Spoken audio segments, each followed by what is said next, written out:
చేయక త్వరగా వస్తున్నాడు. కాలము బహు కొంచెముగా ఉంది. ఈ మాట ఇప్పుడు చదువుతున్నాం 20 శతాబ్దంలో. అని ఈ మాట పలికింది 70వ శతాబ్దంలో పలికినటువంటి మాట. క్రీస్తు 1వ శతాబ్దంలో 70లో పలికిన మాట ఇది. 1వ శతాబ్దం 70లో పలికిన మాట. అప్పుడు రాసిన పత్రిక ఇది. అప్పుడు రాసినటువంటి పత్రిక ఇది. అప్పుడే ఇక కాలము బహు కొంచెముగా ఉన్నది.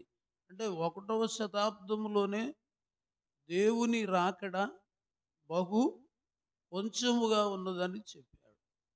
ఇప్పుడు 20వ శతాబ్దం వచ్చినా ఆయన ఇంకా రాలేదు. ఇంకా రాలేదు. 1వ శతాబ్దంలోనే నేను త్వరగా వస్తున్నానన్న దేవుడు ఇప్పుడు ఎన్నో శతాబ్దం వచ్చింది? 20వ శతాబ్దం వచ్చింది. అంటే ఏమైనట్టు అక్కడ? ఆలస్యమైంది. త్వరగా వస్తానన్నవాడు రాకేమైంది? ఆలస్యమైంది. ఇక కాలము బహు కొంచెముగా ఉన్నది, వచ్చుచున్నవాడు ఆలస్యము చేయక.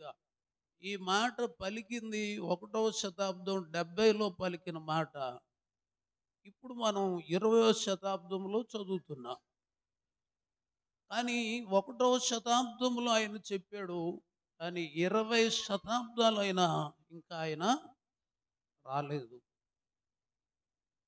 చూడండి, ఒక బస్సు లేట్ అయితే ఎంక్వైరీలో చెప్తారు పలానా కారణం అని. ఒక ట్రైన్ లేట్ అయితే పలానా కారణం అని చెప్తారు. ఒక ఫ్లైట్ లేట్ అయితే పలానా కారణం అని చెప్తారు. అయితే ఇప్పుడు 1వ శతాబ్దంలోనే వస్తానన్న ప్రభు 20వ శతాబ్దం వచ్చినా రాలేదు. అంటే లేట్ అయ్యాడు. ఈ లేటుకి కారణం కూడా ఆయనే చెప్పాలి. దేవుడికి స్తోత్రాలు. ఈ లేటు కారణం కూడా ఎవరు చెప్పాలి? ఆయనే చెప్పాలి.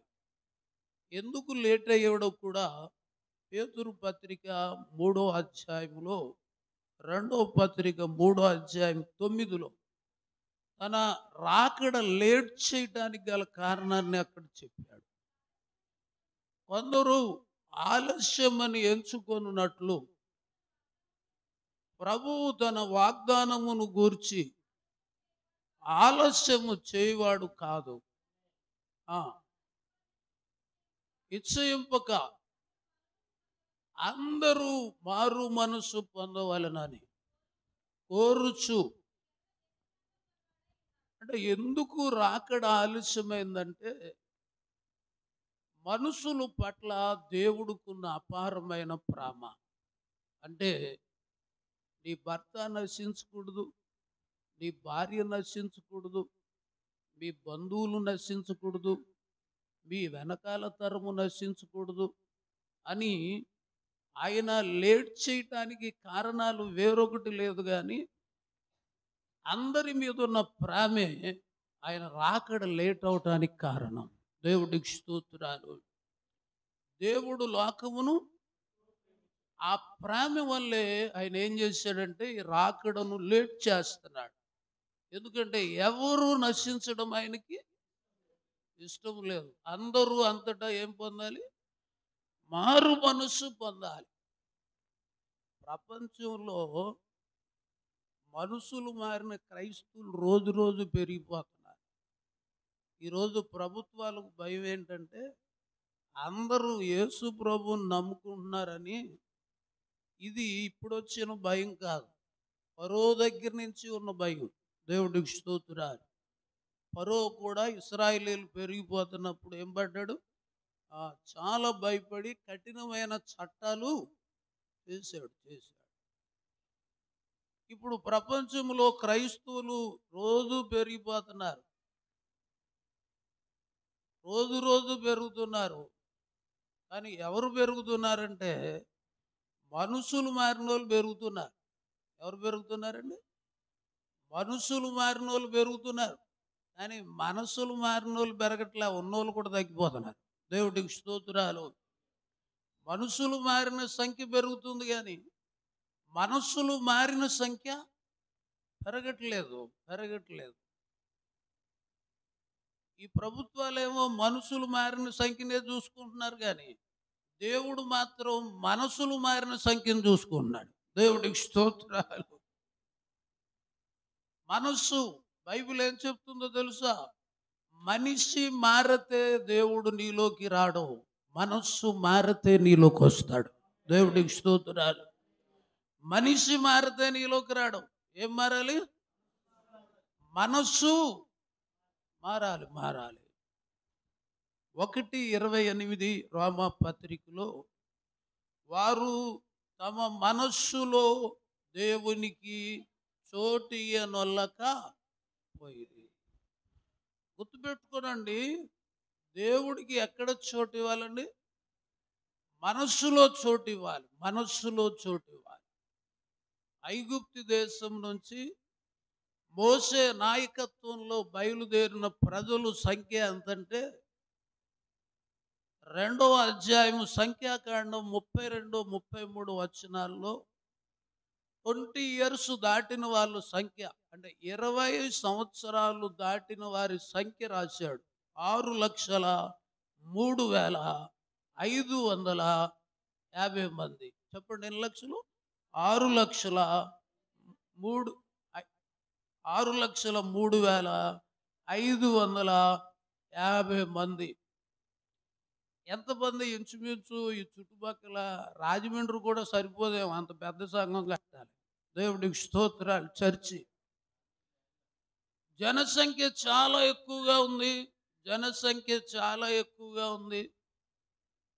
కానీ ఆ జనసంఖ్యలో మనసులు మారిన వాళ్ళు ఇద్దరే ఉన్నారంట. కాలేబు, యెహోషువ ఉన్నాడు. మిగతా వాళ్ళంతా మనసులు మారారు కానీ ఏం మారలేదు? మనసులు మారలేదు. ఈ మనసులు మారని వాళ్ళు సంఘం లెక్క పెట్టుకుంటానికి పెద్దది ఉంది కానీ ఆ కానాను దేశానికి చేరిన వాళ్ళు మనస్సు మారిన వాళ్ళే చేరారు. దేవుడికి స్తోత్రాలు. ఎవరు చేరారు? మనస్సు మారిన వాళ్ళు చేరారు.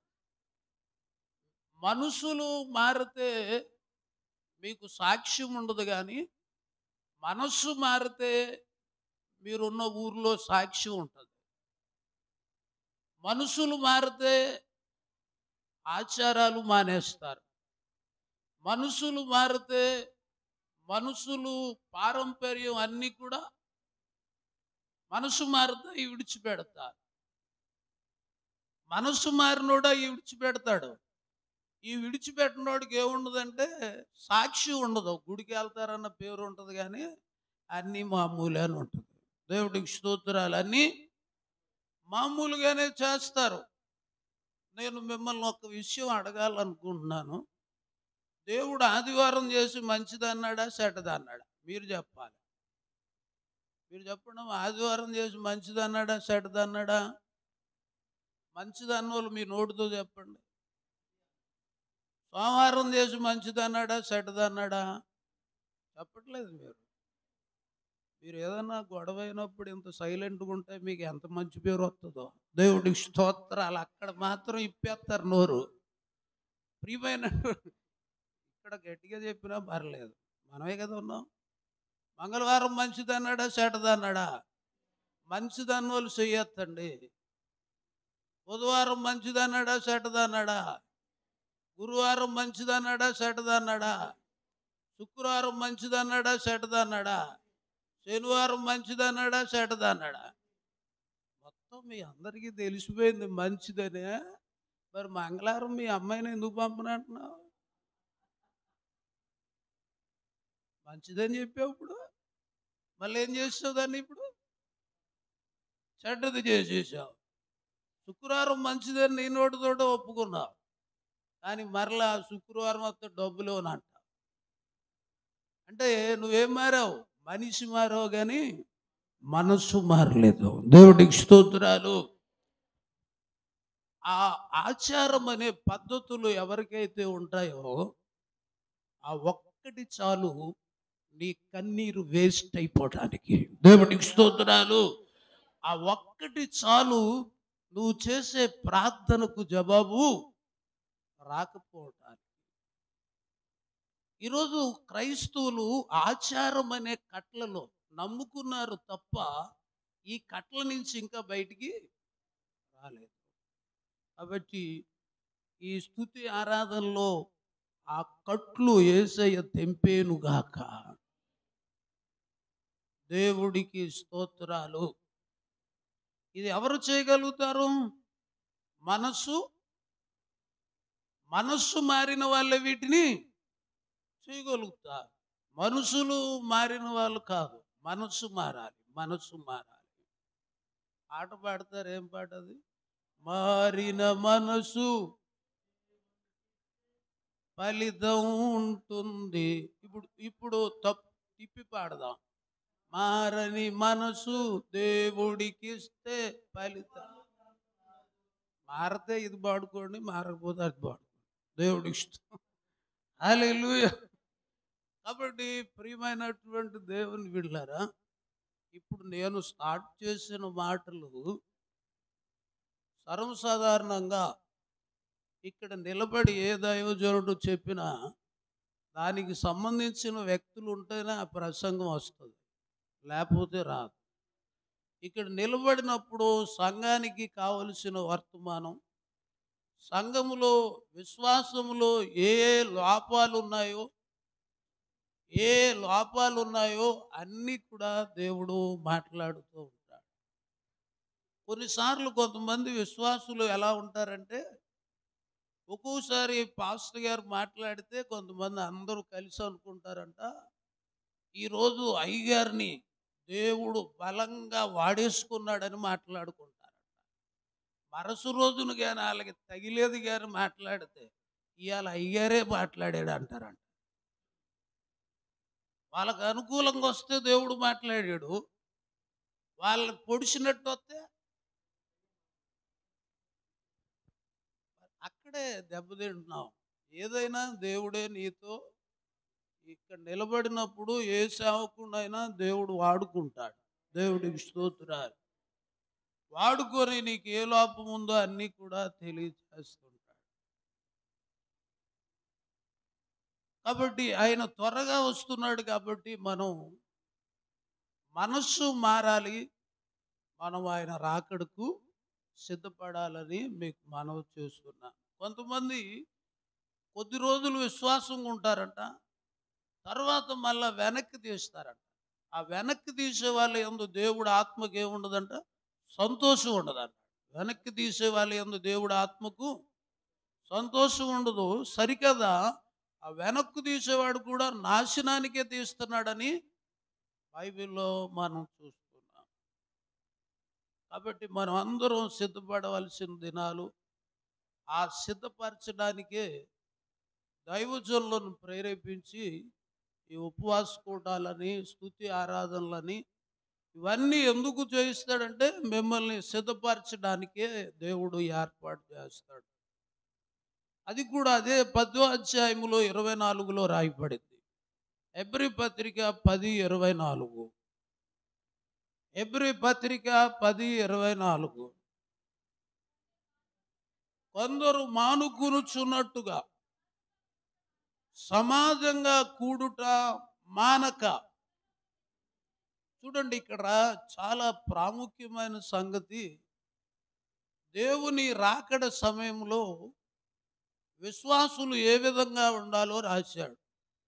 కొందరు మానుకొనుచున్నట్టుగా సమాజముగా కూడుట మానక ఒకరినొకరు హెచ్చరించుచు. ఏ దినం అది? ఏ దినం? దేవుని రాకడ సమీపించే కొలది మరీ ఎక్కువగా అలాగ చేయొచ్చు. ఎలాగా? ఎక్కువగా సమాజంగా కూడుకోవాలి. ఎక్కువగా ఏం చేయాలి? సమాజంగా కూడుకోవాలి. అంటే రాకడ దగ్గరయ్యే కొలది ఈ కూడుకోవడం అనేది ఎక్కువ అవ్వాలి. కూడుకోవడం అనేది ఎక్కువ కావాలి. అపోస్తుల కాలంలో అద్భుతాలు జరగడానికి కారణం ఏంటంటే, వాళ్ళు ప్రతి దినము మానక దేవాలయములో కూడుకొనిరి అని రాయబడింది. దేవుడికి స్తోత్రాలు. అంటే ఒక్క రోజు కూడా మానకుండా ప్రతి దినము కూడా వాళ్ళు ఏం చేసేవారంట? దేవాలయంలో కూడుకునేవాళ్ళు అని రాయబడింది. కాబట్టి దేవుని ఆ దినము సమీపించుట మీరు చూసిన కొలది సమాజంగముగా కూడుట ఏం చేయకూడదు? మానకూడదు. అంటే అప్పుడు దినాల్లో కూడా మొదట్లో ఎక్కువ కూడుకున్న వాళ్ళు రాను రాను ఏం చేశారు? కొంతమంది మానేస్తూ ఉన్నారు.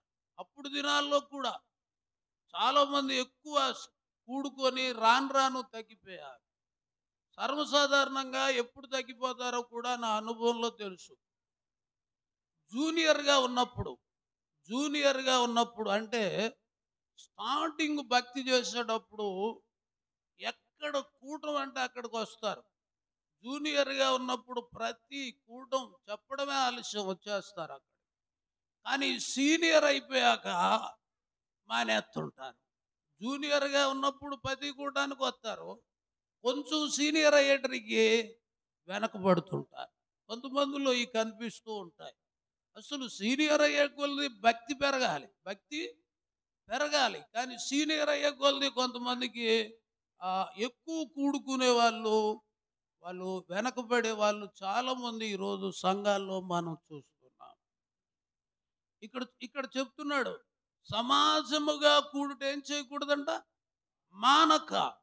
అంటే దేవుణ్ణి సమాజంగా స్తుతించాలి, సమాజంగా వాక్యం వినాలి, సమాజంగా ఆరాధించాలి. ఎందుకు సమాజంగా కూడుకోవాలి అంటే 82వ కీర్తన, 82వ కీర్తన, కీర్తన 82 చదవండి అమ్మా. నేను చెప్తాను కానీ మీరు చదివి. దేవుని సమాజములో దేవుడు నిలిచి ఉన్నాడు. మనము సమాజంగా కూడినప్పుడల్లా దేవుడు ఆ సమాజములో సంచరిస్తూ ఉంటాడు. దేవుడికి స్తోత్రాలు. దేవుని సమాజములో ఎవరున్నారు? దేవుడు. అంటే మనము సమాజంగా కూడినప్పుడల్లా దేవుడు మన మధ్యలో సంచరిస్తూ ఉంటాడు. దేవుని సమాజములో దేవుడు నిలిచి ఉన్నాడు. దైవముల మధ్యన ఆయన తీర్పు తీరుస్తూ ఉన్నాడని రాయబడింది. కాబట్టి ఆ దినము సమీపించే కొలది ఒకప్పుడు ఫస్ట్లో నువ్వు చాలా ఎక్కువగా ప్రతి మీటింగ్కి అటెండ్ అయ్యే వ్యక్తివి. రాను రాను నువ్వు వెనకబడిపోయావేమో. దేవుడు నీతోటే మాట్లాడుతున్నాడు. నా కుమారుడా, నా కుమార్తె, నీ మొదటి భక్తి ఏది? నీ మొదటి ప్రార్థన ఏది? నీ మొదటి సమర్పణ ఏది? నువ్వు వెనకబడిపోయావు. ఇలాగుంటే నా రాకడలో నువ్వు ఎత్తబడటానికి నువ్వు అవకాశం ఉండదు. మరలా నువ్వు మన్నించబడాలి. దేవుడికి స్తోత్రాలు. మరలా నువ్వు మన్నించబడాలని దేవుడు మాట్లాడుతున్నాడు. చూడండి, నా అనుభవంలో అసలు బాగా కూడుకునే వాళ్ళు ఎందుకు మానేస్తారు? సమాజంగా కూడుట ఎందుకు మానేస్తారు అనేది కూడా నా అనుభవంలో చాలా చూశాను. చూడండి, ఇలాంటి స్తుతి కూడాలు వచ్చినాయి అనుకోండి. వచ్చినప్పుడు కొంతమంది స్త్రీలు పురుషులు కూడా ఈ కూడికలో వాళ్ళు కొన్ని పాటలు పాడాలని ప్రిపేర్ అయ్యి వస్తారు. కొన్ని పాటలు పాడాలని ప్రాక్టీస్ చేసుకొని వస్తారు. ఈ లోపల పాస్టర్ గారిని అడిగితే, నేను నీకు ఇస్తాను బాబు, నేను నీకు ఇస్తానమ్మా అని అన్నాడు. ఈ లోపల స్పీకర్ వచ్చాడు, బాబు నాకు ఇంకొక మీటింగ్ ఉంది, అర్జెంటుగా వెళ్ళిపోవాలంటే ఈ ఇస్తానన్నోళ్ళకి ఇవ్వడం మానేశాడు పాట. కొంతమంది పాట ఇవ్వకపోయినా మానేసి వాళ్ళు ఉన్నారండి. కొంతమంది పాట ఇవ్వకపోయినా సమాజంగా కూడడం మానేస్తారు. కానీ అసలు ఎందుకు ఇవ్వలేదు అనేది ఆలోచన చేయరు. కానీ వీళ్ళేంటంటే, మేము చాలా రోజుల నుంచి మాకు ఇస్తాడని మేము సిద్ధపడి ఉన్నాం, మాకు ఇవ్వలేదని కొంతమంది పాట కొరకు మానేసేవాళ్ళు కూడా ఉంటారు. మరి మీలో ఉన్నారు లేదు నాకు తెలియదు, కానీ దేవుడికి స్తోత్రం. కాబట్టి పాట ఇవ్వలేదని మానేస్తే నువ్వు శరీర సంబంధివి కానీ ఆత్మ సంబంధివి కాదు. దేవుడికి స్తోత్రాలు.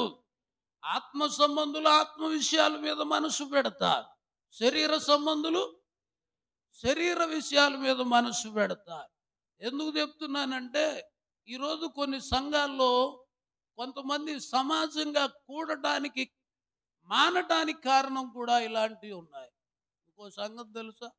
ఇప్పుడు ఈ మీటింగ్ అయిపోయాక కూరగాయలు భోజనం పెట్టేస్తే గొడవ లేదు, కానీ ఏ మటనో చికెనో పెడితే కొన్ని చోట్ల వాళ్ళు ఏదో వడ్డించేవాడు ఏదో ఆలోచనలో ఉండి కానీ వీళ్ళకి మొక్కేయడం మానేస్తే వీళ్ళు మొత్తానికి మాకు ముఖం చూసి వడ్డించాడని మానేసేవాళ్ళు కూడా ఉంటారు.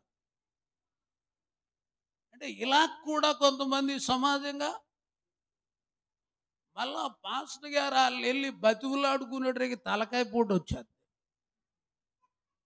వీళ్ళు పైన వాటిని ఎతికే వల్ల కింద ఉన్న ఎతికే వల్ల మనం దేన్ని ఎతకాలి? పైన వాటిని వెతకాలి. మీకు మొక్క పడకపోయినా పర్లా, పక్కోళ్ళకి పడాలని ప్రార్థన చేయండి. మీరు దేవుడి ఇష్టం. హల్లెలూయా. గుర్తుపెట్టుకోండి, భవిష్యత్తులో ఎప్పుడు కూడా ఇలాంటి వాటి మీద మనస్సు ఉంటే మనం శరీర సంబంధులమే కానీ ఇంకా ఆత్మ సంబంధులుగా మారలా.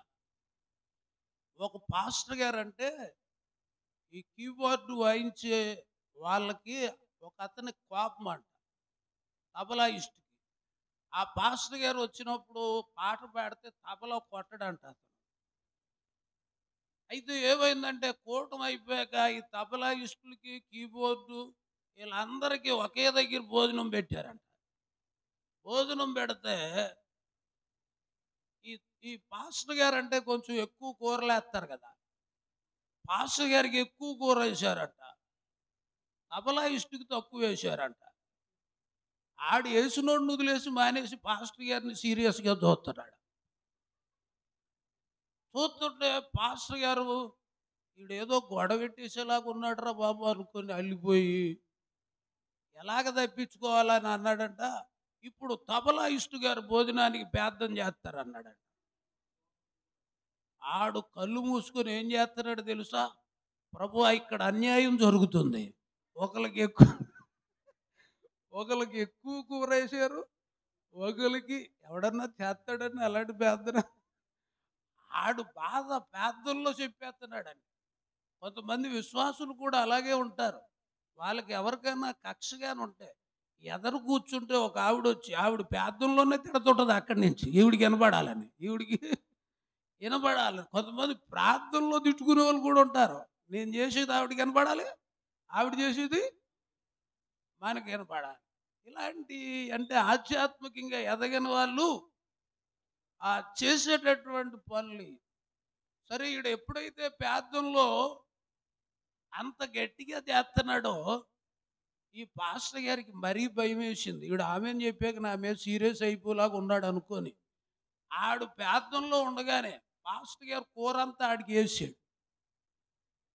ఆడు కళ్ళు తెరిచి చూసి ప్లేట్ నిండిపోయి ఉంటే పాస్టర్ గారు చెప్పకన్నా కళ్ళు మూసేసుకొని నువ్వు న్యాయవంతుడు ప్రభు అంటున్నాడు అంటాడు. దేవుడు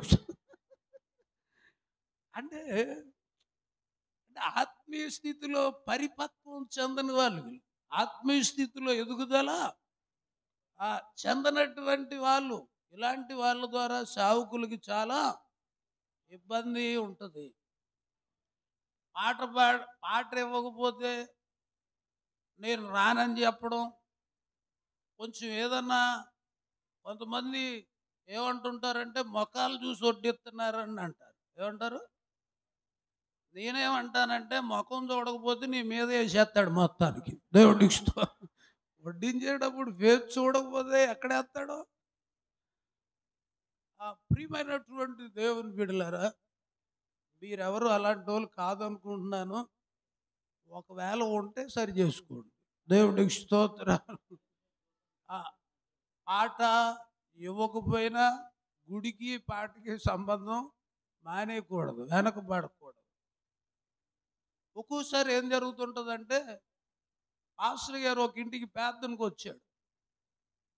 ఈ లోపల పక్కోళ్ళు విశ్వాసులు చూశారు, ఇక్కడ అయిపోయాక అయ్యగారు మన ఇంటికే వస్తాడని వాళ్ళు టీ కాశారు, అన్నీ రెడీ అయ్యారు.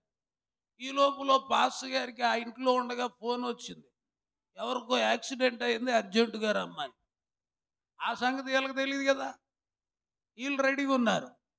ఈ పాస్టర్ గారు అక్కడికి వెళ్ళకన్నా ఇలా వెళ్ళిపోయాడు. ఏం జరిగిందో కనుక్కోలేదు. వాళ్ళ ఇంటికి వచ్చాడు, మా ఇంటికి రాలేదు. ఇంక మేము గుడికి రాము. ఇంకా అంటే ఇంత ప్రయాసపడి మీ కొరకు ఏడ్చింది ఒక చిన్న విషయానికి మందిరానికి ఏమైపోతుంటారు. చాలామంది ఈ విధంగా దూరం అయిపోయేవాళ్ళు. గుర్తుపెట్టుకోండి, ఒక దగ్గర ముగ్గురు ఆడవాళ్ళు ప్రార్థన చేస్తున్నారు. ప్రార్థన చేస్తుంటే యేసయ్య అక్కడికి వచ్చాడు. ఒక ఆవిడ దగ్గరికి వచ్చి నెత్తి మీద చెయ్యుంచి ప్రార్థన చేశాడు. ఇంకొక ఆవిడ దగ్గరికి వెళ్ళి ఆవిడికి ఒక 10 నిమిషాలు ప్రార్థన చేశాడు. ఒక ఆవిడికి చెయ్యి కన్నా వెళ్ళిపోయేటరికి వీళ్ళు కళ్ళు తెరిసి అంటున్నారు, నా మీద 20 నిమిషాలు చెయ్యేసాడు, నేనంటే ఎంత ఇష్టమో యేసయ్యకి అంటుంది. నా మీద 10 నిమిషాలు వేసాడు, నేనన్నా కూడా ఇష్టమే అంటుంది. వీళ్ళిద్దరు కలిసి ఆవిడని ఏమంటున్నారంటే, అదంటే అసలు ఇష్టం లేదు అందుకనే దాని మీద చెయ్య, అదంటే అసలు ఇష్టం లేదు అందుకనే దాని మీద చెయ్య వేయలేదు అంటుంటే, అప్పుడు ఏం చేశాడంటే యేసయ్య వెనక్కి వచ్చి వాళ్ళకి చెప్పాడట. ఏమని చెప్పాడో తెలుసా? అమ్మా, ఆవిడ అంటే నాకు ఇష్టం లేక కాదు, నీ మీద 20 నిమిషాలు ఎందుకు చెయ్యెట్టానో తెలుసా? నీకు 20 నిమిషాలు ఊపితేనే కానీ నమ్మకం కుదరదని చెయ్యెట్టాను అన్నాడంట. దేవుడికి స్తోత్రం. రెండో ఆవిడికి నీకు 10 నిమిషాలు పెడితేనే కానీ నీకు నమ్మకం కుదరదని 10 ఎట్టాను అన్నాడంట. ఆవిడ అస్సలు చెయ్యట్టగానే బాగైపోద్దని నమ్మకం కాబట్టి ఆవిడ చెయ్యట్లేదు అన్నాడంట. దేవుడికి స్తోత్రాలు. కొంతమంది ఈ టైప్ విశ్వాసులు కూడా ఉంటారు. పొరపాటును కానీ పాస్టర్ గారు పక్క ఆవిడికి 10 నిమిషాలు చేసి ఈవిడి నెత్తి మీద కానీ చెయ్యి పెట్టి తీసేసాడు, అక్కడ గొడవే. ఆవిడికి చేసాడు, నాకు చేయలేదు. ఇంకా కొంతమంది ఏం చేస్తుంటారంటే, తెలియని వాళ్ళు వచ్చి అయ్యగారు నడువు నొప్పండి అని నడుము మీద నూనె రాయండి అంటారు. కొంతమంది మెల్ల నొప్పి అని మెల్ల మీద నూనె రాయమంటాడు. ఈ లోపల ఏ ఆర్ఎస్ఎస్ వాడు తోస్తే ఫోటో తీసి ఇట్టేస్తాడు, పాస్టర్ ఇలా చేస్తున్నాడు. ఎప్పుడు కూడా గుర్తుపెట్టుకోండి, నా దగ్గరికి వచ్చి ఎక్కడ నొప్పి ఉంటే అక్కడ చేయమంటే ఒకటే చెప్తాను నేను, అమ్మా కరెంటు వైర్ అనేది తలకి తగులుకున్న షాక్ అంతా వచ్చేస్తుంది, నెత్తి మీద చెయ్యడితే పవర్ రిలీజ్ అయిపోద్ది అంటాను. దేవుడికి స్తోత్రాలు. నొప్పి ఉన్న దగ్గరే ఎట్టాల్సిన పని లేదు అని ఆ చెయ్యి పెడితే, రోగుల మీద చెయ్యి ఉంచినప్పుడు వాళ్ళు స్వస్థత పొందుతారు. దేవుడికి స్తోత్రాలు. హల్లెలూయా. ఆ దినము సమీపించుడు చూసిన కొలది మీరు ఇప్పుడు కూడుకున్న దానికన్నా ఏం చేయాలి? మరీ ఎక్కువగా కూడుకోవాలి. వెనకబడిపోయిన వాళ్ళ దగ్గర పురుగొల్పాలి. వెనకబడిపోయిన వాళ్ళని ఏం చేయాలి? పురుగొల్పి మందిరానికి తీసుకురావాలి. కొంతమంది మందిరానికి తీసుకురావడానికి పురుగొల్పరు, కానీ మందిరం మానేటానికి పురుగొల్పుతుంటారు. కొంతమంది మందిరానికి తీసుకురావడానికి పురుగొల్పరు, కానీ గొడవలకు పురుగొల్పేస్తుంటారు, గొడవలకి పురుగొలుపుతుంటారు. కాబట్టి ఆ దినము సమీపించే కొలది మరీ ఎక్కువగా కూడుకోవాలి. అలా కూడుకుంటానికే సేవకులను ఈ విధంగా ప్రేరేపించి దేవుడి కార్యక్రమాలు జరిగిస్తూ ఉంటారు. పరిశుద్ధ గ్రంథములో ఇలాగ కూడుకొని ఏం చేయాలి అని అంటే, పరిశుద్ధ గ్రంథం 5వ అధ్యాయం యాకోబు పత్రిక 13వ వచనములో ఈ విధంగా రాయబడి ఉంటుంది, మీలో ఎవరికైనా శ్రమ సంభవించునా, అమ్మా శ్రమ వస్తే ఏం చేయాలమ్మా? అందరు చెప్పాలి. శ్రమ వస్తే సీరియల్ చూడాలా? శ్రమ వస్తే ఏం చేయాలి? ప్రార్థన చేస్తున్నారా, సీరియల్ చూస్తున్నారా? మీలో ఎవరికైనా శ్రమ సంభవిస్తే ఏం చేయాలి? ఎవరు చేయాలి? ఎవరికి శ్రమ వచ్చిందో వాళ్ళే ప్రార్థన చేయాలన్నాడు. ఎవడికి జ్వరం వస్తే ఆడి వైద్యం చేయించుకోవాలి. దేవుడికి స్తోత్రాలు. ఎవరికి శ్రమ సంభవించునో అతడే ప్రార్థన చేయాలి. అంతేగాని పాస్టర్ గారు నేను దుప్పటి లాగేస్తాను మీరు చేసేయండి తెల్లారాలంటే పని అవ్వదు అక్కడ. దేవుడికి స్తోత్ర. వ్యక్తి ఏం చేయాలి? ఎందుకు వచ్చింది శ్రమ? అసలు నీకు శ్రమ ఎందుకు ఇచ్చాడు దేవుడు అంటే, ఒకప్పుడు నువ్వు బాగా ప్రార్థించే వ్యక్తివి, 2-3 గంటలు ప్రార్థనలో ఉండే వ్యక్తివి. ఈ రోజున నీకు ప్రార్థన లేదు. ఆ ప్రార్థన లేకపోవడం ద్వారా దేవుడు సేవకుల్లోంచి చెప్పి చెప్పి చూశాడు, ప్రార్థన చేయని. వినలేదు. వినకపోతే ఏం చేశాడంటే, నువ్వు ఇలాగ ఇనే రకం కాదని నీకు ఏదో శ్రమ ఎట్టేస్తాడు. దేవుడికి స్తోత్రాలు. ఆ శ్రమ వస్తే పాస్టర్ గారు చేయమండం కాదు, నువ్వే చేసేస్తావు. ఇంకా ప్రార్థన మానేస్తే శ్రమ వస్తుంది. శ్రమ వచ్చింది అంటే దాని వెనకాల రహస్యం ఏంటంటే, దేవుడు నీతో ప్రార్థన చేయించాలని కోరుకుంటున్నాడు. దేవుడికి స్తోత్రాలు. నీకు శ్రమ వచ్చిందంటే నిన్ను దేవుడు ప్రార్థించమని ప్రేరేపణ చేస్తున్నాడు. ఒకప్పుడు బాగా ప్రార్థనలో ఉండేవారు ఎవరైనా వెనకబడితే వాళ్ళకి ఏమొస్తాయి? యేసు ప్రభు ఆయన చెప్పాడు, మీరు శోధనలో ప్రవేశించకుండానట్లు మెలుకు కలిగి సీరియల్ చూడండి అన్నాడా? ఏం చేయ మనమే విద్యార్థనం. మెలుకు కలిగి ఏం చేయాలి? మెలుకు కలిగి ప్రార్థన చేయాలి. ఎందుకు శోధనలు వస్తాయి మనకి అంటే, మనం మెలకువ కలిగి లేకపోవడం వల్ల. చూడండి, హిజ్కియాకు మరణకరమైన వ్యాధి వచ్చింది. పక్కోడు ప్రార్థన చేశాడని ఉందా? అతను చేశాడని ఉందా? ఆయనే ప్రార్థన చేసుకున్నాడు. నేను ఒకసారి ఆలోచించాను, బాధలో ఉన్నోడు పక్కోడు చేయాలి కదా, ఆయన్నే ఎందుకు చేయమన్నాడు అని అనుకుంటే, ప్రభు నాకేమన్నాడో తెలుసా? బాధలో ఉన్నోడంట ఆడు చేసుకున్నంత భారంగా పక్కోడు చేయలేడంట. దేవుడికి స్తోత్రాలు.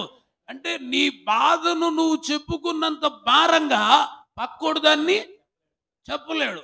అందుకనే ఆ భారం నువ్వే చేయగలవు కాబట్టి నీ ప్రార్థన దేవుడు ఆలకిస్తాడని మనం చేస్తున్నా. శ్రమ ఉన్న ప్రతి వ్యక్తి కూడా, నేను మరలా మీకు చెప్తున్నాను, ప్రతి విశ్వాసి కూడా మీరు సమయములో కూడా దశమభాగం దేవుడికి ఇవ్వాలి. అంటే 2 గంటల 40 నిమిషాలు దశమ భాగం టైంలో కూడా ప్రార్థనకి ఇవ్వాలి. దేవుడికి స్తోత్రాలు. టైంలో కూడా ఏమివ్వాలి? టైంలో కూడా మీరు దశమ భాగం ఇవ్వాలి. మేము ఎగ్గొట్టేస్తున్నాం అయ్యగారు, అది కూడా ఎగ్గొట్టేస్తున్నాం అంటున్నారా? కాబట్టి ఇది ఇవ్వాలి, ఈ దశమ భాగాలు ఇవ్వాలి, ఆ దశమ భాగం కూడా మీరు ఇవ్వాలి. ఈ రోజు నుంచి మీరు 2 గంటల 40 నిమిషాలు ప్రతిరోజు మీరు ప్రార్థన చేయగలిగితే, మళ్ళీ వారం వచ్చేటరికి మీ శ్రమలు మీకే తెలుస్తాయి, దూరంగా పోతాయి. దేవుడికి స్తోత్రాలు. మీలో ఎవరికైనా శ్రమ సంభవించునా అతడు ప్రార్థన చేయాలంతే. ప్రార్థనే శ్రమను నీకు దూరం చేస్తుంది. ప్రార్థన లేకపోతే మునిగిపోతావు శోధనలో. నువ్వు కొంతమందికి బాధలు వచ్చినా కష్టాలు వచ్చినా ముక్కుతూ మూలుగుతారు తప్ప ప్రార్థన చేయరాలు. ఎవరు ప్రార్థన చేస్తారో వారికి ఏమవుద్ది? విడుదల వస్తుంది. మీలో ఎవరికైనా శ్రమ సంభవించునా అతడు ప్రార్థన చేయాలి. కింద ఇంకొకటి రాశాడు, మీలో ఎవరికైనా సంతోషము కలిగిన వాడు కీర్తనలు పాడాలి. దేవుడికి స్తోత్రాలు. 1 ప్రార్థన, 2 కీర్తన. మీరు ప్రార్థన చేస్తూ కీర్తనలు పాడుతుంటే అది స్తుతి ఆరాధన. దేవుడికి స్తోత్రాలు. స్తుతి ఆరాధన చేసినట్టే అది. పరిశుద్ధ గ్రంథం 42వ అధ్యాయము కీర్తనలు 8వ వచనములో మానవుడికి దేవుడు ఏం తోడుగిచ్చాడో అక్కడ రాశాడు. ఒకసారి చూద్దాం. పగటి వేళ ఆజ్ఞాపించును, ఆయనను గూర్చిన కీర్తనయు ప్రార్థనయు నాకు. చూడండి, ఇక్కడ 3 విషయాలు చెప్తున్నాడు. దేవుని కృప నాకు తోడుగా ఉంది. ఇంకొకటి ఏంటంటే ప్రార్థన నాకు తోడుగా ఉంది. ఇంకొకటి కీర్తన నాకు తోడుగా ఉంది. కృప, ప్రార్థన, కీర్తన మనకి ఎలాగున్నాయంట? ఎలా ఉన్నాయి? ఈ ఎప్పుడు కూడా మనకి తోడుగా ఉంటాయి. చూడండి, మీరు రాత్రి సమయము ఏదో ఊరు నుంచి మీ ఊరు వస్తున్నారు. ఎవరు లేరు మీకు కూడా, సింగిల్గా ఉన్నారు. ఎవడో మీరు వచ్చేటప్పుడు ఆ చెట్టు మీద దెయ్యం ఉందని పగలు చెప్పాడు నీకు, కానీ సింగిల్గా వస్తున్నావు. ఆ చెట్టు దగ్గరికి వచ్చేటరికి ఏమేస్తుంది? నీకు భయం వేస్తుంది. ఎవరు లేరు. ఎవరిని తోడుగా తెచ్చుకుంటావు? హల్లెలూయా స్తుతి మహిమ. ఎవరు వస్తారు నీకు తోడప్పుడు? పాట తోడొస్తుంది. దేవుడికి స్తోత్రం. అంటే నీకు కీర్తన ఏమొస్తుంది?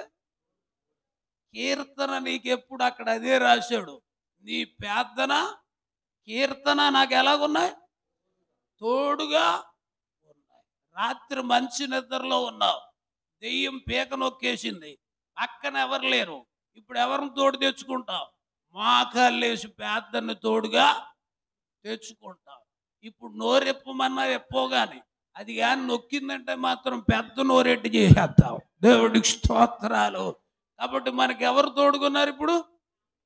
ప్రార్థన, కీర్తన తోడుకున్నాయి. నేను బైబిల్ అంతా చెక్ చేస్తే ఎక్కడ అద్భుతం జరిగినా ఈ రెండు ఉన్నాయి అక్కడ. దేవుడికి స్తోత్రాలు. ఏమున్నాయి? ప్రార్థన, కీర్తన. ఎక్కడ అద్భుతం జరిగినా ఈ రెండే అక్కడ ఉన్నాయి. దేవుడికి స్తోత్రాలు. అవి మీకు ఒక 2-3 విషయాలు మీకు చూపిస్తా. దేవుడు ఈ లోకానికి పునాది వేసేటప్పుడు 38 యోబు గ్రంథం 7వ వచనం ఎప్పుడు పునాది వేశాడో అక్కడ రాయబడి ఉంటుంది. యోబు గ్రంథం 38 7వ వచనం, ఉదయ నక్షత్రములు ఏకముగా కూడి పాడినప్పుడు దేవదూతలందరూ ఆనందించి జయధ్వనులు చేసినప్పుడు, చాలు చాలు, ఈ భూమికి పునాది వేసినప్పుడు దేవదూతలందరూ కీర్తనలు పాడుతున్నారంట. ఉదయ నక్షత్రాలు కీర్తనలు పాడుతున్నారు. అంటే దేవుడికి ఒక బిరుదు కూడా ఉంది, కీర్తనీయుడు అని. దేవుడికి స్తోత్రాలు. ఏ బిరుదు ఉంది? కీర్తనీయుడు. ఆయనకి కీర్తనలు అంటే చాలా ఇష్టం. కొన్ని దెయ్యాలు పట్టుకున్న వాళ్ళ దగ్గర నేను కొన్ని కీర్తనలు పాడేటప్పుడు ఆ దెయ్యాలు వదిలి వెళ్ళిపోయినాయి నాకు తెలుసు. దేవుడికి స్తోత్రాలు. జయం పొందేదామనే ఒక పాట పాడుతున్నప్పుడు శక్తి చేత కాదనను బలము చేత, అలాంటి పాటలు ఆత్మతో పాడుతున్నప్పుడు దెయ్యాలు విడిచిపెట్టి వెళ్ళిపోయాయి. ఈ భూమికి పునాది వేసినప్పుడు దేవుడు స్తుతితోటే పునాది, కీర్తనలతోటే, ఉదయ నక్షత్రములు ఏకంగా కూడి పాడుతున్నప్పుడు. ఇవన్నీ కొంచెం ఉదయ నక్షత్రాలు అంటే ఖగోళ నక్షత్రాలు కాదు, దాని వెనకాల మర్మాలు ఉంటాయి. అవి ఇప్పుడు మనకు అవసరం లేదు, ఎప్పుడైనా చెప్పుకుందాం. దేవుడికి స్తోత్రాలు. కానీ ఇప్పుడు స్తుతికి సంబంధించింది మీకు తెలియజేస్తున్నా. ఒక రాజు మీదకి 3 సైన్యాలు దెబ్బలాటకు వచ్చినాయి. చూడండి, మీరు ఒక్కరు బయటకు వచ్చినప్పుడు 3 కర్రలెట్టుకొని కానీ వస్తే చర్చిలోకి వచ్చేస్తారు వెంటనే. ఎందుకంటే భయం వేస్తుంది, ఎలాంటోడికైనా భయం వేస్తుంది. ఒక రాజు మీదకి 3 దేశాల రాజులు వాళ్ళ సైన్యాలతో కలిపి ఆయన మీదకి దెబ్బలాటకు వచ్చారు. ఆ రాజు మనకి దినవృత్తాంతాలు 2వ గ్రంథం 20వ అధ్యాయంలో కనిపిస్తాడు. యెహోషాపాతు. ఎవరు? ఈయన మీదకి 3 రాజులు ఏకమైపోయి వాళ్ళందరూ కూడా దండయాత్ర చేస్తారు ఈయన మీద. ఈ విషయాన్ని రాజుగారికి చెప్తారు. మొదట్లో భయం వేసింది ఆయనకి, కానీ తర్వాత మనసు నిలుపుకొని ఉపవాస దినం చాటించాడు. అందరూ కూడా మందిరానికి వచ్చేయండి అని చెప్పాడు. అందరూ కూడా మందిరానికి వచ్చాడు. మీకు ఒక సంగతి తెలుసా? యూదుల ఉపవాసాలు ఎలాగుంటాయంటే, మనకు కరోనా వచ్చినప్పుడు లాక్డౌన్ చేసేవారు ఇల్లు. యూదుల ఉపవాసం ఎలా ఉంటుందంటే, వాళ్ళు ఉపవాసం స్టార్ట్ చేస్తే వాళ్ళు ఇల్లు లాక్డౌన్ చేస్తారు. దేవుడికి స్తోత్రాలు. అంటే ఇంటిలో చిన్న పిల్ల కూడా ఉండడానికి, పాలు తాగే పిల్ల సైతం కూడా ఎక్కడ ఉండాలంటే మందిరంలోనే ఉండాలి. చూడండి, వాళ్ళు ఉపవాస దినము చాటిస్తే పరిశుద్ధ గ్రంథం ఒకసారి అదే 20 అధ్యాయము 12వ వచనములో వాళ్ళు ప్రార్థన చూద్దాం. దేవా,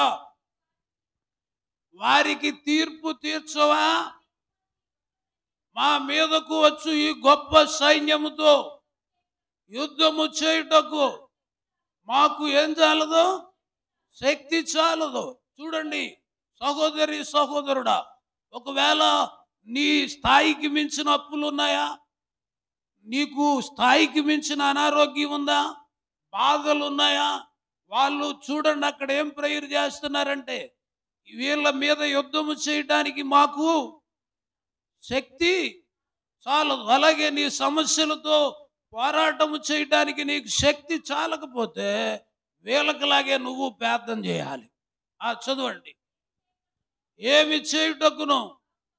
చూడండి, మనము పరిష్కరించుకునే సమస్యలు అయితే పెద్ద కంగారు పడం, కానీ మనకు మించిపోయిన సమస్యలు ఉన్నప్పుడు వాళ్ళకిలాగే మనం ఏం పడతాం? కంగారు పడతాం. ఆ కంగారు పడి వాళ్ళు ఏం చేశారంటే ప్రార్థనలో కూర్చున్నారు, ఉపవాస ప్రార్థనలో. చదవండి. ఏమి చేయటానికి మాకు తోచదు, నీవే మాకు అది మనం చేయాలి. మీకు ఏది తోచని పరిస్థితులు ఉంటే ఉపవాసం ఉండి మందిరానికి వచ్చి మీరే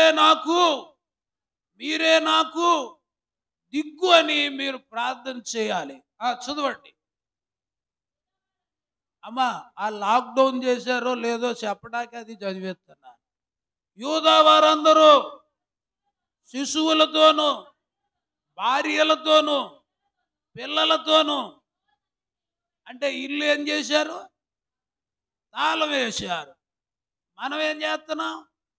భార్య వస్తే భర్త రాడు, భర్త వస్తే భార్య రాదు, వాళ్ళు వస్తే పిల్లలు రారు. కానీ అక్కడ అలా కాదు, మొత్తం అందరూ గుళ్ళోనే ఉన్నారు. వాళ్ళు ప్రార్థన చేసినప్పుడు 21వ వచనం చూడండి. పాడుటకును స్తుతించుటకును మొదలు పెట్టగా యూదా వారి మీదకి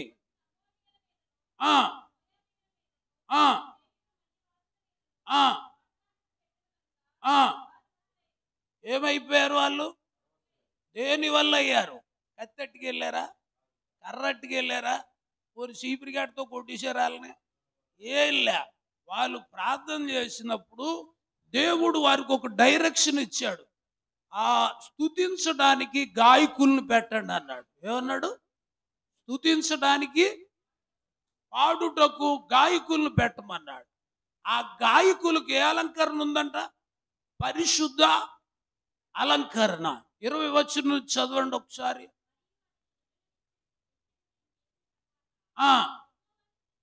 స్తుతించుటకు గాయకులను ఏర్పరిచి. అమ్మ, పాటలు పాడే వాళ్ళకి ఏ అలంకారం ఉంది? పాటలు పాడే వాళ్ళకి ఏ అలంకారం ఉంది? ఏ అలంకారం? ఇక్కడ గమనించాలి. వాళ్ళు పాట పాడితే దేవుడు ఎందుకు యుద్ధం చేశాడంటే వాళ్ళకు ఒక అలంకరణ ఉందంట. పాడే వాళ్ళకి ఏ అలంకరణ? పరిశుద్ధ అలంకరణ. గుర్తుపెట్టుకోనండి. పాట పాడే వాళ్ళకి లేదు, దైవికమైన ప్రార్థన చేసే వాళ్ళకి ఎవరికైనా శక్తి ఉండాలంటే పరిశుద్ధత అనే అలంకరణ ఉండాలి. దేవుడికి స్తోత్రాలు. ఏ అలంకరణ ఉండాలి? పరిశుద్ధతే అలంకరణ. పరిశుద్ధతే అలంకరణ. వాళ్ళకి ఏ అలంకరణ ఉంది? పరిశుద్ధ అలంకరణ ఉంది. కాబట్టి నువ్వు ప్రార్థన చేసినా, పాట పాడినా, ఏది చేసినా పరిశుద్ధత అలంకరణ కలిగి ఉండాలి. దేవుడికి స్తోత్రాలు. పరిశుద్ధత అనే అలంకరణ కలిగి ఉండాలి. ఇప్పుడు పరిశుద్ధత కలిగి వాళ్ళు పాట పాడుతుంటే దేవుడే యుద్ధము చేశాను. పరిశుద్ధత కలిగి వాళ్ళు ఎక్కడ పాట పాడినా ఏ పాట పాడేవారంటే ఆ బైబిల్ నేను చూసినప్పుడు వాళ్ళు మందిరం పునాది వేసేటప్పుడు ఒక పాట పాడేవారు. యెహోవా దయాళుడు, ఆయన కృప నిరంతరము ఉండును గాక. యుద్ధానికి వెళ్ళేటప్పుడు కూడా యెహోవా దయాళుడు, ఆయన కృప నిరంతరం ఉండును గాక. కాబట్టి వాళ్ళ పాటకు శక్తి రావడానికి కారణం ఏంటంటే వాళ్ళకి పరిశుద్ధత అనే అలంకరణ ఉంది. దేవుడికి స్తోత్రాలు. ఏ అలంకరణ ఉంది? పరిశుద్ధత అనే అలంకరణ ఉంది. పరిశుద్ధత అనే అలంకరణ ఉన్న వ్యక్తి ప్రార్థనకు శక్తి ఉంటుంది, పాటకు శక్తి ఉంటుంది. పరిశుద్ధత ఉన్న అతను చేసే ఆ అన్నిటికీ కూడా శక్తిని దేవుడు అనుగ్రహిస్తాడు. చూడండి, వీళ్ళు పరిశుద్ధ అలంకరణ ధరించుకొని వాళ్ళు పాట పాడుతున్నారు. యెహోవా దయాళుడు, ఆయన కృప నిరంతరం ఉండును గాక అని పాట పాడుతుంటే దేవుడే యుద్ధము చేశాడు. వీళ్ళు ముట్టుకోలేదు వాళ్ళని, వాళ్ళు పొడుసుకు తెచ్చారు. చివరికి వాళ్ళ మీద ఉన్నది వీళ్ళు బంగారం. మళ్ళీ చూడండి, వాళ్ళు యుద్ధానికి వచ్చేటప్పుడు ఏదో పెళ్లికి వెళ్ళినట్టు బంగారపు వస్తువులన్నీ వేసుకొచ్చారు వాళ్ళు. దేవుడికి స్తోత్రం. 4 రోజులు పట్టిందంట వాళ్ళ మీద బంగారం వీళ్ళు వేసుకుంటానికి 4 రోజులు పట్టిందంట. కాబట్టి పాట పాడే వ్యక్తికి ఏం కావాలి? ఇప్పుడు పరిశుద్ధత అనే అలంకరణ కావాలి. దేవుడికి స్తోత్రాలు. ప్రార్థించే వ్యక్తికి ఏం కావాలి? పరిశుద్ధత అనే అలంకరణ కావాలని మీకు మనవి చేస్తున్నా. పరిశుద్ధ అలంకరణ ఏ పురుషుడికి ఉంటుందో, ఏ స్త్రీకి ఉంటుందో ఆ అలంకరణ ఉన్న వ్యక్తిలో దేవుడు నివసిస్తాడు. దేవుడికి స్తోత్రాలు.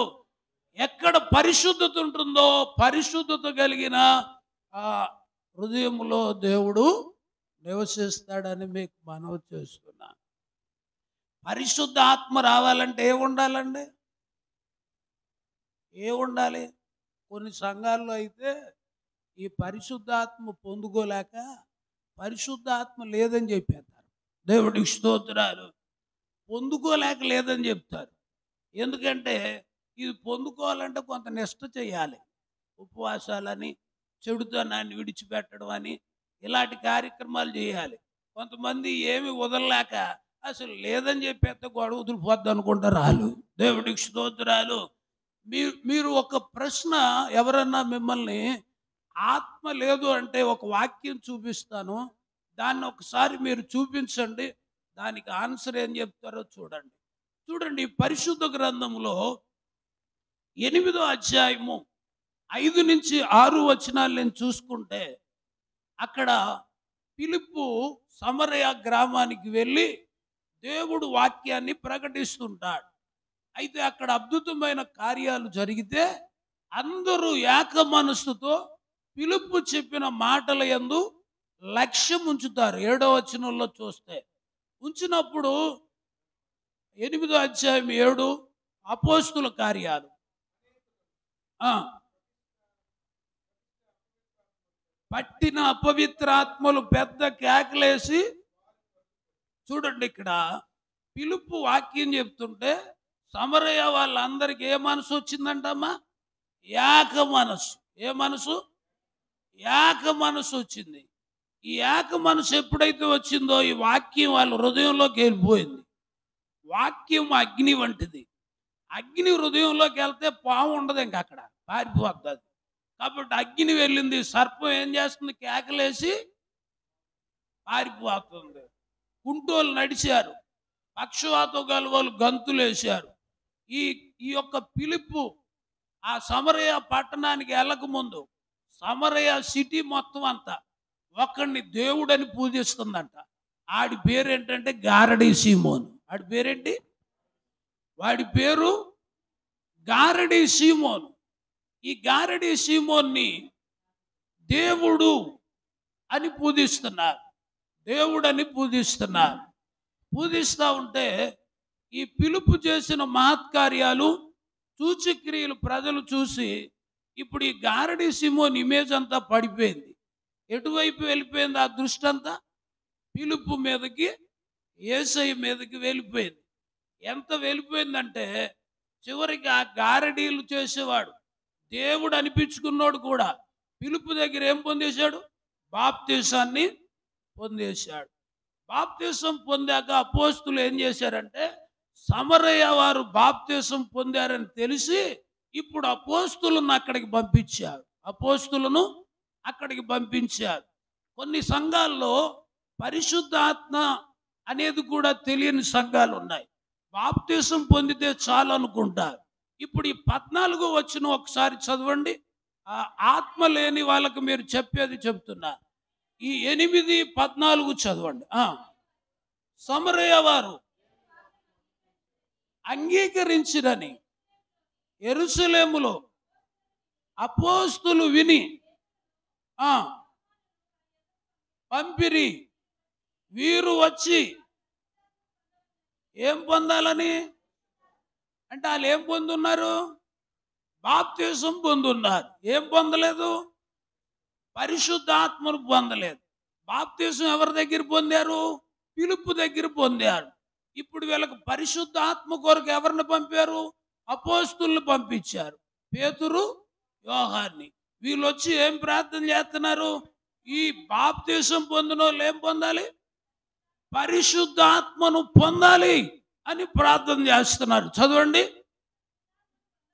పొందవలనని వారి కొరకు ప్రార్థన చేసెను. అంతకు ముందు వారిలో ఎవరి మీదను ఆయన దిగి ఉండలేదు. ఇప్పుడు ఏం కావాలి మనకి? బాప్తీసం కావాలి, ఇంకోటి పరిశుద్ధాత్మ కావాలి. చాలా సంఘాల్లో ఈ వాక్యాన్ని చెప్పట్లేదు. వాళ్ళకి ఏదో పరిశుద్ధాత్మ రాలేదని మిగతా వాళ్ళకు కూడా పరిశుద్ధాత్మ లేదని చెప్పడం కాదు. వాక్యాన్ని వాక్యంగా చెప్పాలి. సమరయ్య వారు బాప్తీసం పొందారు, కానీ వారి మీదకి ఏం దిగి రాలేదు? పరిశుద్ధాత్మ ఇంకా దిగి రాలేదు. అపోస్తులు ప్రార్థించినప్పుడు వారి మీదకి ఏమొచ్చింది? ఇప్పుడు పరిశుద్ధాత్మ దిగి వచ్చింది. అంటే బాప్తీసం ఎంత అవసరమో పరిశుద్ధాత్మ కూడా అంత అవసరం. యేసు ప్రభు తిరిగి లేచాక ఆయన చెప్పిన మాటలు ఏంటో తెలుసా? మహిమ దేహముతో 40 రోజులు బోధించాడు. ఆయన శరీరములో ఉండి 3.5 సంవత్సరాలు బోధించాడు.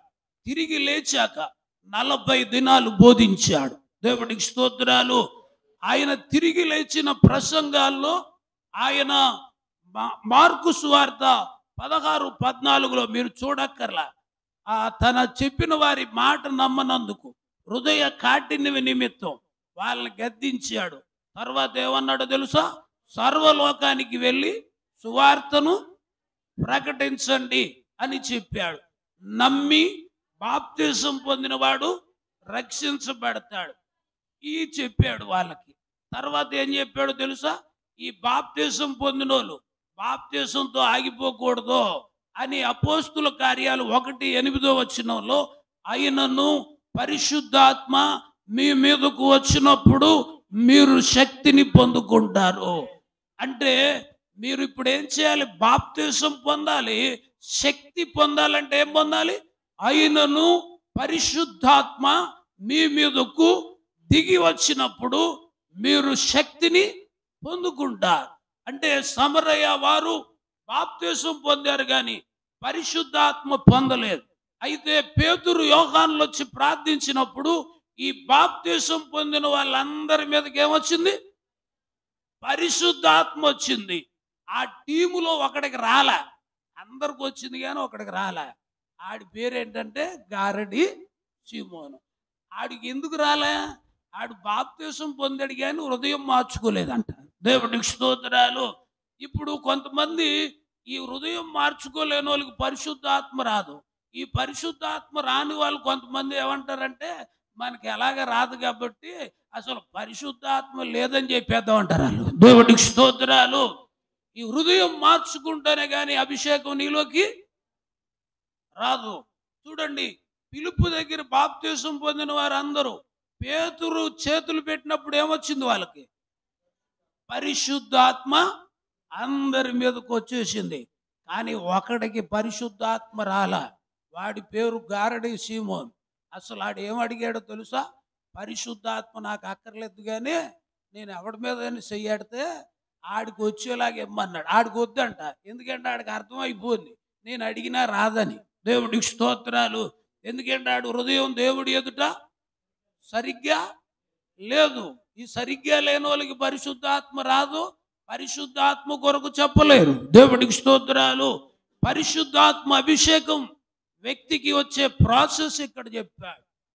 మా చర్చిలో ఇలాంటి ఆరాధన జరుగుతుంటే అందరి మీదకి చాలామంది యవనస్తులు అభిషేకం పొందుకున్నారు. అందులో కుర్రగాడికి రాలేదు. చూడండి, ఎవడికి రాకపోతే ఎవడికి బాధ ఉండదు, కానీ 10 మంది ఉండి ఒకడికి రాకపోతే ఆడికి బాధ వచ్చేది. ఆడు అడుగుతున్నాడంట, నా ఫ్రెండ్స్ అందరికీ వచ్చింది ప్రభువా, నాకు ఎందుకు ఇవ్వట్లేదు అంటే ప్రభు అన్నాడంట, ఒరే నువ్వు మీ ఇంట్లో ఉంగరం దొబ్బేశావు, అది మీ అన్నయ్య మీద పెట్టేశావు, కాబట్టి నువ్వు ఒప్పుకుంటే ఇస్తానన్నాడంట. దేవుడికి స్తోత్రాలు. వాస్తవంగా చెప్తున్నానమ్మా. ఆడు మైక్ కట్టుకొని వచ్చి, ఇంతకీ ఆ ఉంగరం సంగతి ఏంటో తెలుసా? ఆడు అన్యుడిగా ఉన్నప్పుడు వాళ్ళ ఇంట్లో ఉంగరం తీసేశాడు. వాళ్ళిద్దరు అన్నదమ్ములు. అయితే వాళ్ళు చెప్పేసేవాడి దగ్గరికి వెళ్ళాడు. ఆ చెప్పి ఏం చేసిందంటే తీసినోడి పేరు మీద తిరగడం మానేసి తీనోడి పేరు మీద తిరిగేసింది. అందరూ ఈయన్నే దొంగోడు అనుకున్నారు. అందరూ ఈయన్నే దొంగోడు అనుకున్నాడు.